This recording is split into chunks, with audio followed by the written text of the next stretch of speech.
Welcome to Real Issue Podcast. I'm your host, Martel Llewellyn. Guys, if you are a Miami Heat fan, continue to like, share, comment, subscribe. Thank you for all the support. If you're an NBA fan, subscribe to the channel, and thank you for all the support. So, Heat Nation on Twitter, I know this is just a question, but I'm sure that there's Miami Heat fans that actually believe this foolishness. Should Bam Adebayo be traded by the Miami Heat this offseason, given his recent play? Listen, Bam Adebayo is actually do way too much. Okay, first of all, he's 6'9", and he's a center in the NBA, and he has no help at the power forward position. I understand that we got Kevin Love, but Kevin Love can't play defense to save his life. So think about it. In the starting lineup alone, you really only have two people that can play defense, and that's Bam Adebayo and Jimmy Butler. So we're already going into these games bad on the defensive end because that means that Bam Adebayo has to cover for everybody. Okay, that means that pretty much Bam Adebayo is guarding 1 through 5. Why? Because teams are switching, setting screens. They're pulling away Bam Adebayo away from the rim, away from the basket, away from where he's supposed to be.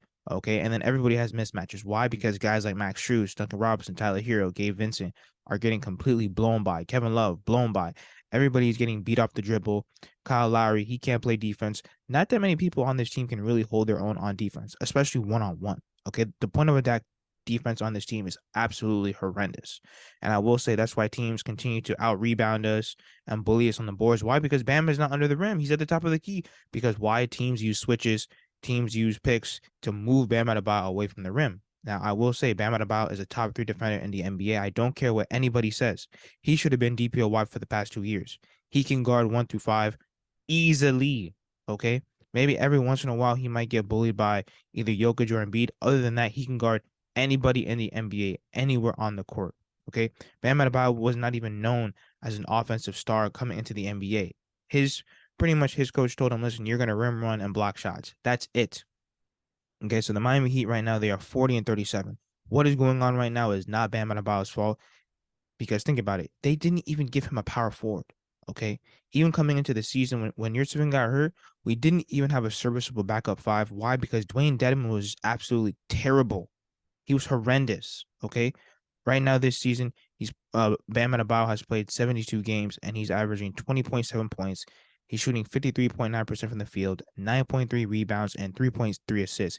He's gotten better each and every year that he's been here offensively and defensively. And at the end of the day, this all comes down to poor roster construction. They did not give Bam Adebayo players around him that help better him.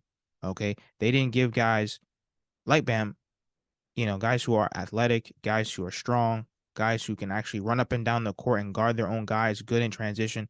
Bam Adebayo has to be surrounded by at least mid-level defenders. But we have low-level role players, guys who can't stand in front of anybody. Our point of attack defense, like I said earlier, is terrible.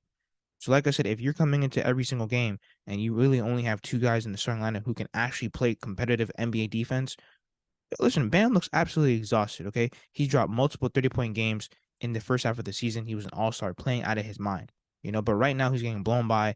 He really looks like he's just frustrated and he's pretty much done with the season. And I don't blame him. Once again, it's tiring to literally guard 1 through 5, run around. He has to set a screen for every single one of our shooters.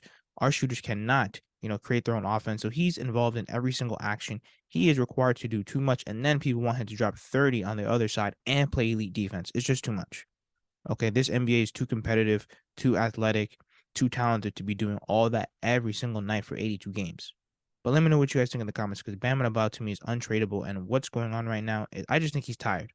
I still think he's putting up good numbers. But once again, when you have a team like this with low-level talent, it's going to look even worse eventually because this team is starting not to even hustle. But let me know what you guys think in the comments. Like, share, comment, subscribe as we continue to push to 2,000 subscribers.